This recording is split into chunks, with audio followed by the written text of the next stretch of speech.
Hola, bienvenidos a Palabra y Espíritu.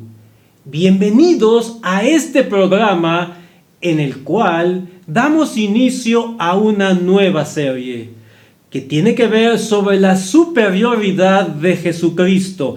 Y para esta serie nos estaremos basando en la carta del apóstol Pablo a los Colosenses. Porque a lo largo de esta serie vamos a ver cómo el mensaje de esta carta es actual, se presenta de una manera que podemos entender porque las circunstancias que hoy en día tú y yo vivimos son muy similares a las que experimentaron nuestros hermanos de la iglesia de Colosas. Entonces, queremos invitarte que nos acompañes a lo largo de esta serie y empezamos con este programa. Si estás listo, vamos a comenzar. Lo primero que tenemos que explicar es las circunstancias en torno a la carta misma. Porque tenemos que decir que el apóstol Pablo, su autor, estaba preso en Roma. De hecho, se estima que por ahí de los años 61 al 63, Pablo estaba en una mazmorra en Roma. Y desde ahí, él envía algunas cartas, las cuales se conocen como las cartas de la prisión o las cartas de su encarcelamiento. Interesantemente, estas cartas corresponden a lo que hoy conocemos como Filemón, Colosenses, Filipenses, Efesios y una carta que el apóstol Pablo escribe a la iglesia de Laodicea, la carta a los laodicenses, la cual, por cierto, se extravió y no aparece en nuestro canon del Nuevo Testamento. Entonces, Pablo escribe estas cartas y envía por medio de Tíquico y por medio de Onésimo 4 cartas: Efesios, Colosenses, Laodicenses y Filemón. A través de estas cartas, Pablo va a tratar algunos asuntos importantes de estas iglesias. Entonces, las circunstancias de Pablo son: está en la cárcel y él desde ahí tiene que dar instrucciones a estas iglesias que se ubican en lo que hoy en día conocemos como Turquía. Pero, al estudiar la carta, nos vamos a dar cuenta que hay un contexto muy interesante. Y en primer lugar, tenemos que señalar que se mencionan varias ciudades. Porque recordemos que en la antigüedad, algunas de estas ciudades se edificaban a lo largo de las rutas comerciales. Y este aspecto era determinante para la influencia y la interacción entre las diferentes localidades, villas y ciudades. Así que, para poder entender esta carta a Colosenses, vamos a platicar un poquito acerca de las 3 ciudades que menciona la carta. Y estas ciudades son Colosas, Laodicea y Hierápolis. Platiquemos acerca de la iglesia en Laodicea. En particular, ¿qué podemos decir de esta iglesia y la localidad? Bien, la historia nos dice que la ciudad de Laodicea se ubicaba a 18 kilómetros de distancia de la ciudad de Colosas.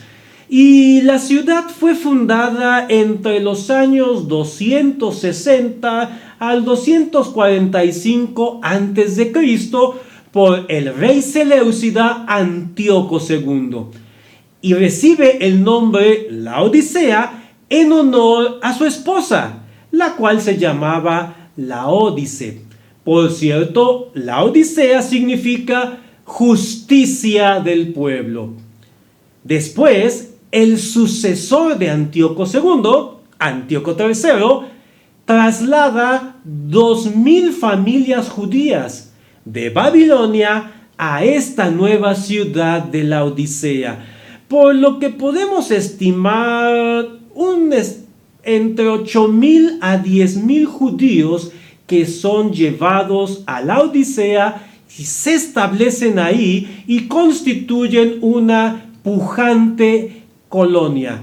Una colonia dedicada al comercio, a la explotación de algunos bienes naturales, a la fabricación de pomadas, a la fabricación de tejidos, y que esto dieron origen a la fama que rodeaba a la ciudad de Laodicea. Entonces, Laodicea se convierte en un pujante centro comercial. Ahí se fabricaban una pomada muy famosa que se usaba para los ojos.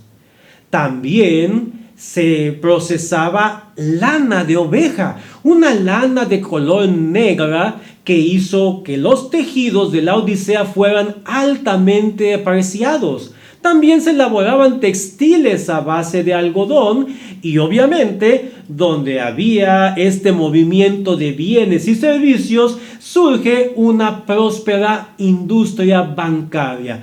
Empieza a haber transacciones financieras. Además, interesantemente, había un acueducto que llevaba agua tibia hasta la ciudad de Laodicea.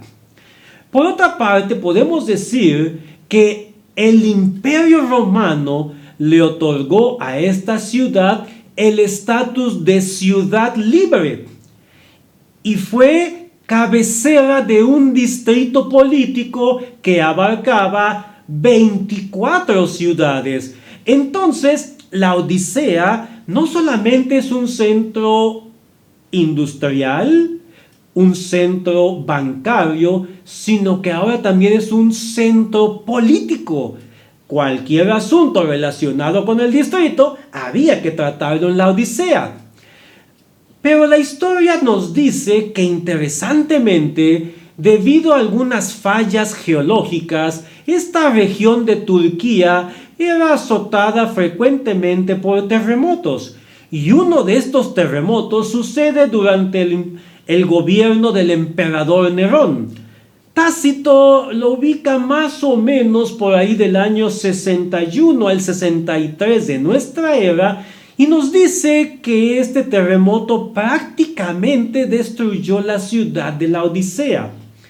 Interesantemente, los habitantes de esta ciudad rechazaron la ayuda que daba el imperio para la reconstrucción y ellos reconstruyen la ciudad con sus propios medios, lo cual nos habla de la riqueza que había en esta ciudad. No necesitamos el dinero de César.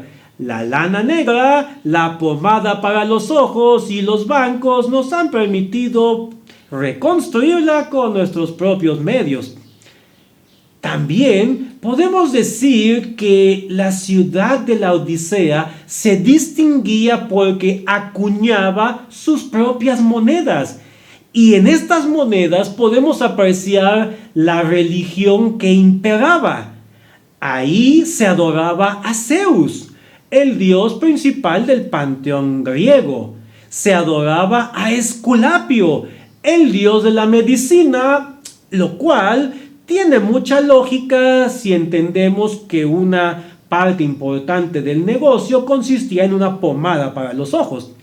Se adoraba al dios Apolo, este dios relacionado con las artes, la verdad, la profecía, la adivinación. Pero también se adoraba al emperador romano, porque pues los favores políticos no venían de gratis. Había que adorar al emperador como si fuera Dios. De tal manera que entonces nos damos cuenta que Laodicea era una ciudad bastante cosmopolita, compleja, bulliciosa, económicamente muy rica.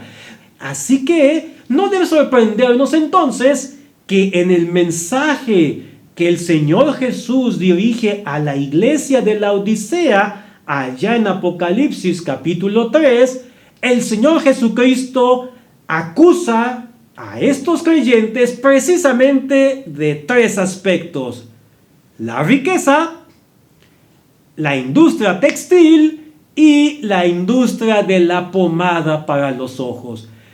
Aspectos de los cuales los laodicenses se jactaban y se decían: yo soy muy rico. La Odisea entonces es una ciudad rica, industrial, bancaria, política y con una fuerte comunidad judía. ¿Qué podemos decir de la ciudad de Hierápolis? La historia nos dice que esta ciudad fue fundada por el rey Eumenes II, rey de Pérgamo, más o menos por ahí del año 180 a.C. Por cierto, Hierápolis significa ciudad sagrada, y esta ciudad se encontraba a 20 kilómetros de la ciudad de Colosas. De hecho, si vemos un mapa, Colosas, Laodicea y Hierápolis forman una especie de triángulo, y en cada uno de sus vértices se ubican estas ciudades, no distantes más de 20 kilómetros la una de la otra. Es decir, literalmente eran vecinos, muy juntos, muy próximos unos con otros. Entonces, bueno, ¿qué podemos decir de la ciudad de Hierápolis? La ciudad de Hierápolis se funda cerca de unas grutas volcánicas donde emanaba vapor, emanaban algunos gases de azufre, pero también aguas termales. Y a estas aguas termales se le atribuían propiedades curativas. Entonces, Hierápolis se hace famosa como una ciudad balneario. Diríamos hoy en día un resort, un spa natural.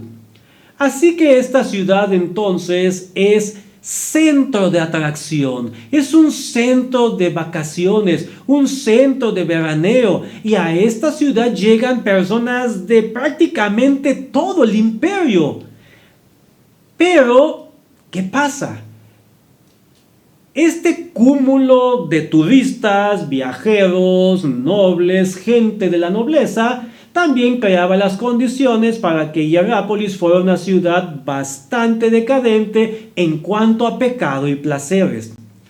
Otro aspecto importante de la ciudad de Hierápolis es que una de estas grutas se conocía como plutonio. ¿Qué es un plutonio? Se consideraba que era una puerta de entrada al inframundo. Entonces, venían muchísimas personas para que los sacerdotes ofrecieran sacrificios a Plutón, que era el dios romano de la región del inframundo.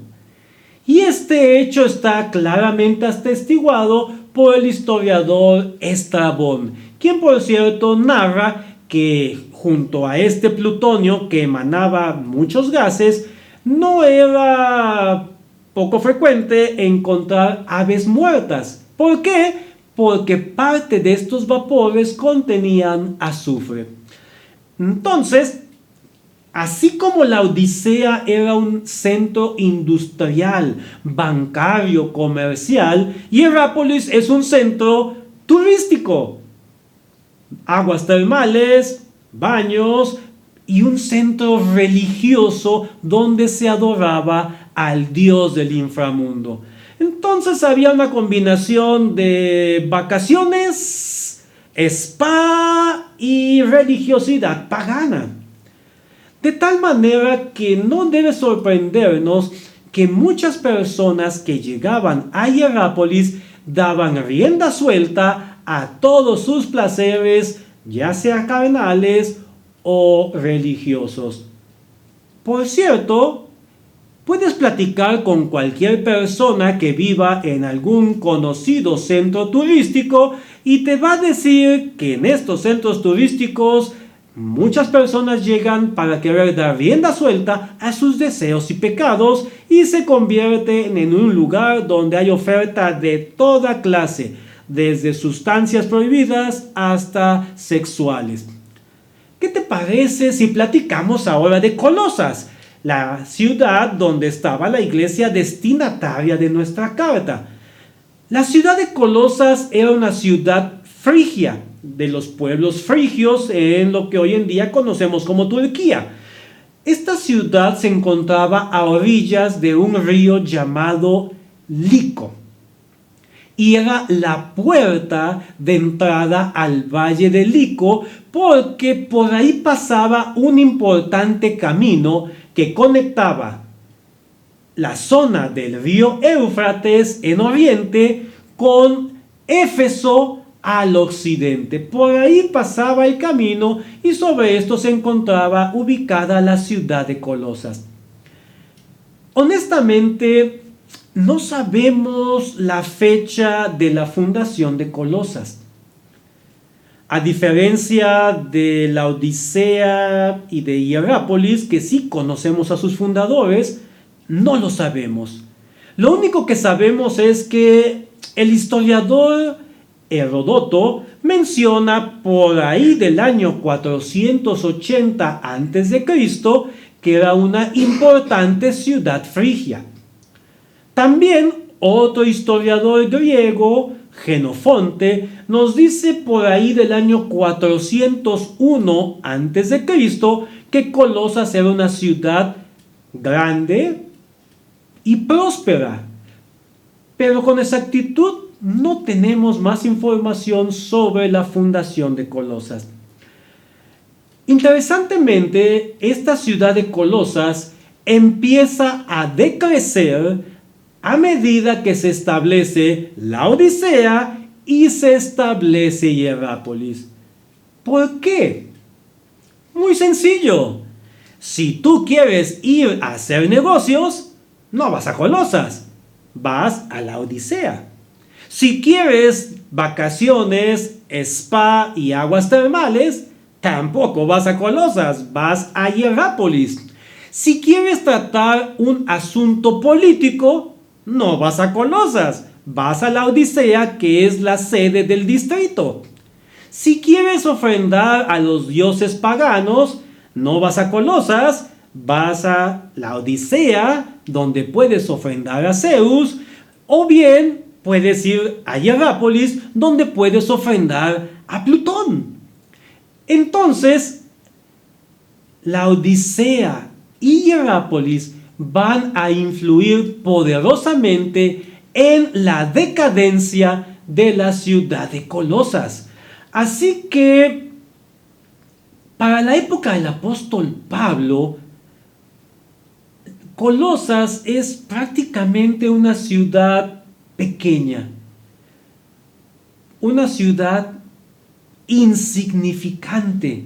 Y entonces nos debe de sorprender que una ciudad que ha empequeñecido como Colosas seguramente tenga una iglesia muy pequeña, tal vez de unos pocos miembros, y a estos pocos miembros Pablo, guiado por el Espíritu Santo, les dirige una carta tan importante como es la carta a los colosenses.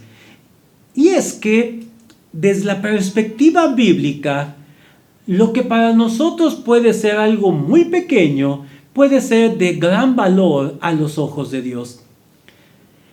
Al habernos ubicado en estas ciudades que menciona la carta, ¿qué te parece si platicamos acerca de los destinatarios? Los creyentes de la ciudad de Colosas. Lo primero que podemos mencionar es que el Nuevo Testamento no nos cuenta cuándo se comenzó a predicar el Evangelio en Colosas. Puedes leer el libro de los Hechos y no aparece. Lo único que podemos encontrar es que en el capítulo 2 del libro de los Hechos, cuando se habla de Pentecostés, se dice que había judíos de Frigia que escucharon el mensaje que posteriormente predicó Pedro. pero no tenemos un relato de cómo llega el Evangelio a Colosas. Por lo tanto, podemos deducir que seguramente el Evangelio llega a esta ciudad como consecuencia del ministerio de Pablo en otra ciudad. Suena un poco extraño. Pablo está en otra ciudad y el Evangelio crece en Colosas. ¿Cómo podemos conciliar esto? Bueno, la Biblia nos dice que Pablo en su tercer viaje misionero pasa por la región de Frigia rumbo a Éfeso. Dijimos que Colosas era la puerta de entrada al valle del Lico, región frigia, y que por ahí pasaba el camino que llevaba a Éfeso, lo cual nos debe sonar lógico. Bueno, si Pablo viene de la región de Antioquía y va hacia Éfeso, pues debe de pasar por Colosas, y es lo que efectivamente creemos que sucedió. Pablo inicia este tercer viaje misionero y en camino a Éfeso pasa por Colosas, pero no se quedó ahí. No pernoctó en Colosas. No sabemos dónde pernoctó, pero lo que sí sabemos es que el mismo apóstol Pablo, cuando escribe a sus amados hermanos de Colosas, dice que ellos no habían visto su rostro. Así que lo que podemos deducir es que Pablo llega a Éfeso. Nos dice la Escritura que allí estableció un ministerio fructífero y seguramente habitantes de la región del Valle del Lico, en este caso la ciudad de Colosas, escuchan el mensaje de Pablo en Éfeso y posteriormente llevan el mensaje a la ciudad de Colosas y así comienza la iglesia en esta ciudad. Podemos estar hablando más o menos del año 54 o 55, que coincide con el tercer viaje misionero del apóstol Pablo. Interesante, ¿verdad? La iglesia de Colosas no surge de un ministerio directo de Pablo en Colosas, sino de la predicación de Pablo en Éfeso. Y algunas personas de Colosas escuchan el mensaje, van a su casa e inician una iglesia tan amada y tan querida como fue la iglesia a los colosenses. Entonces, ¿qué más podemos decir acerca de estos destinatarios? Bueno, es interesante que, aunque Pablo personalmente no estuvo en Colosas, su ministerio en Éfeso le permite conocer a personas de Colosas.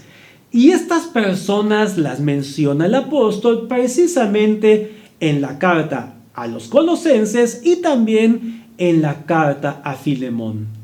Uno de estos grandes amigos de Pablo, a quien por cierto el apóstol aprecia mucho y más adelante le va a llamar mi compañero de prisiones, fue Epafras. Epafras seguramente escuchó el evangelio en Éfeso. Es muy posible que tal vez él haya sido quien llevó el evangelio a Colosas y posteriormente se convierte en el pastor de la iglesia de Colosas. Un personaje muy amado que, por cierto, emprende un largo viaje hasta la ciudad de Roma para ver al apóstol que está preso. Otros amigos del apóstol Pablo que viven en Colosas son Filemón, Apia y Arquipo. De hecho, la carta nos dice que la iglesia de Colosas se reunía en casa de Filemón, Apia y Arquipo, y podríamos conjeturar que ellos formaban una familia. Filemón y Apia posiblemente eran esposos y Arquipo sería su hijo. Personajes muy queridos que el apóstol Pablo conoció en Éfeso, pero que vivían en Colosas. Y podríamos preguntarnos, bueno, Pablo está en la cárcel. ¿Qué motivó al apóstol Pablo a escribir una carta dirigida a la iglesia de Colosas? Dijimos anteriormente, Epafras emprende un largo viaje hasta Roma. Ahí está con el apóstol y seguramente le contó la situación que estaba viviendo la iglesia de Colosas. Lo pone al tanto de lo que pasa tanto en la Odisea como en Hierápolis, los peligros que está enfrentando la iglesia, y entonces Pablo decide contestar. Pero tenemos que señalar que no necesariamente lo que Epafras le comentó al apóstol Pablo era completamente negativo. Hay cosas muy buenas que el apóstol elogia a los hermanos de Colosas. Entre estas cosas es una iglesia llena de amor. Hay mucha fe, hay esperanza y además es una iglesia que está dando muchos frutos. De tal manera que el cristianismo está creciendo, se está extendiendo en esta región de Colosas, la Odisea y Hierápolis. Pero el apóstol tiene que llamar la atención de estos creyentes hacia una situación muy peculiar. El riesgo, el peligro de que los creyentes que viven en Colosas regresen al paganismo o bien regresen al judaísmo, porque dijimos, estas ciudades, la Odisea, Hierápolis y Colosas, eran un verdadero cúmulo de religiones paganas, judaísmo, y esto estaba afectando a los hermanos de Colosas. Y por si fuera poco, había muchos falsos maestros, los cuales están hablando abiertamente, diciendo que la salvación no es como la habían escuchado de labios del apóstol Pablo, sino que hay otras vías para poder ser salvo. Y también predican que como hay otras vías para poder ser salvo, Jesús no necesariamente es la cabeza de la iglesia.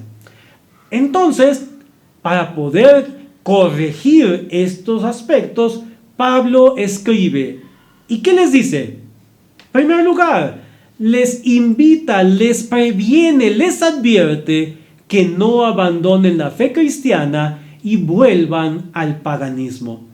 Recuerda, estaba Zeus, estaba Esculapio, estaba Apolo, estaba Plutón y estaba el mismo emperador. Que no vuelvan al judaísmo. Una comunidad judía próspera en la Odisea que insistía en que había que conservar la ley de Moisés.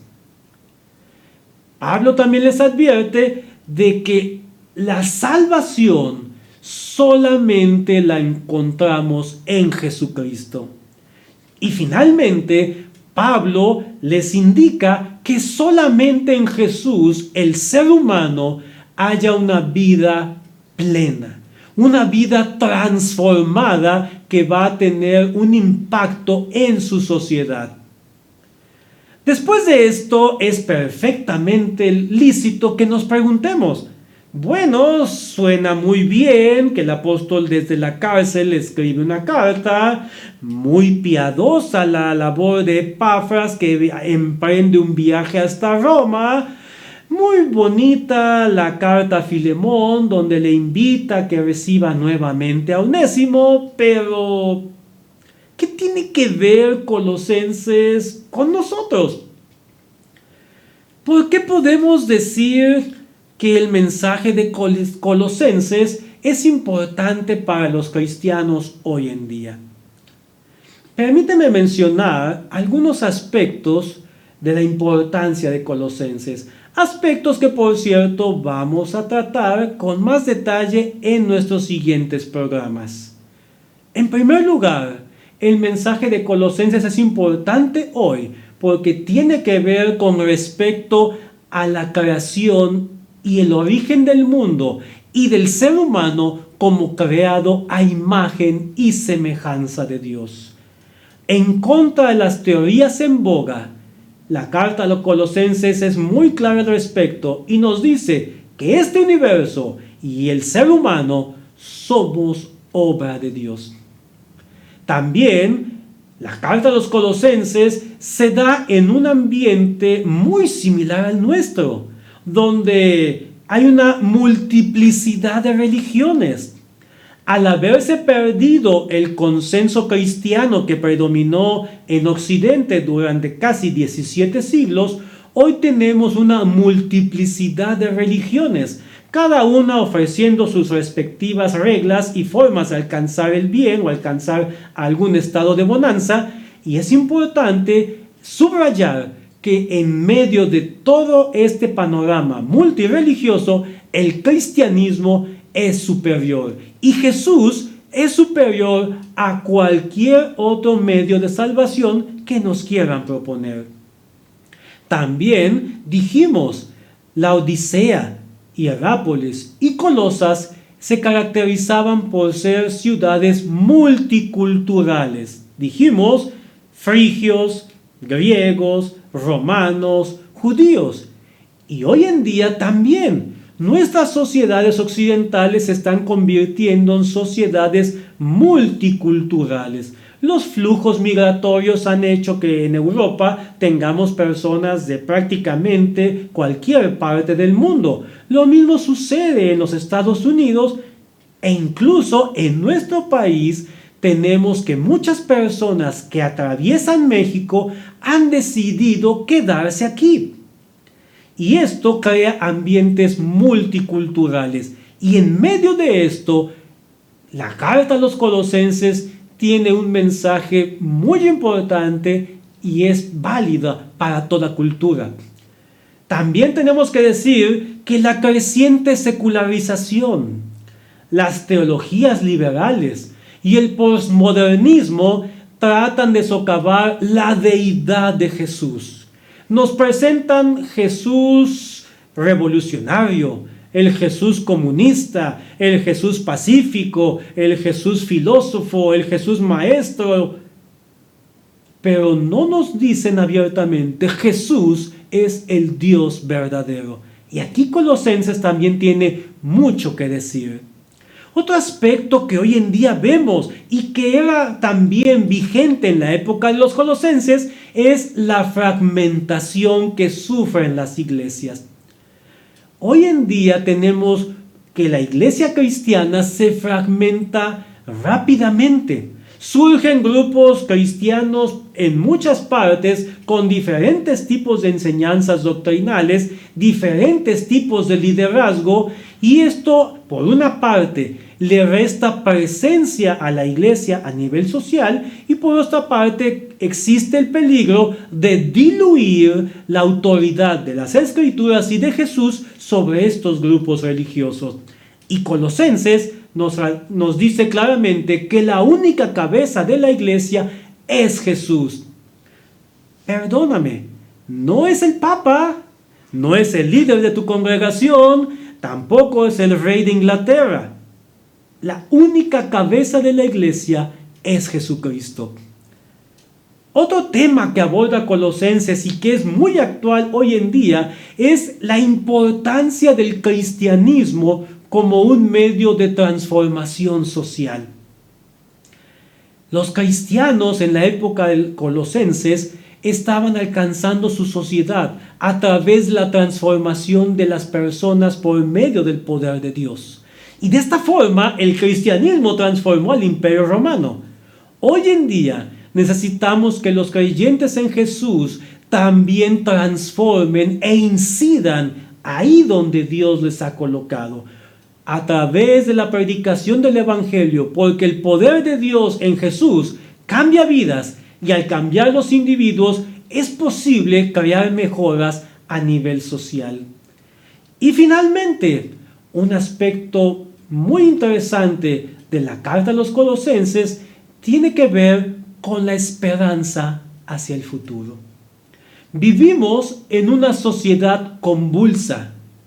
Créeme, no son pocos los autores que nos están hablando de que estamos al borde de una posible tercera guerra mundial. Otros francamente nos dicen que esta tercera guerra mundial ha comenzado y su primer escenario es Ucrania, pero que de ahí se puede extender.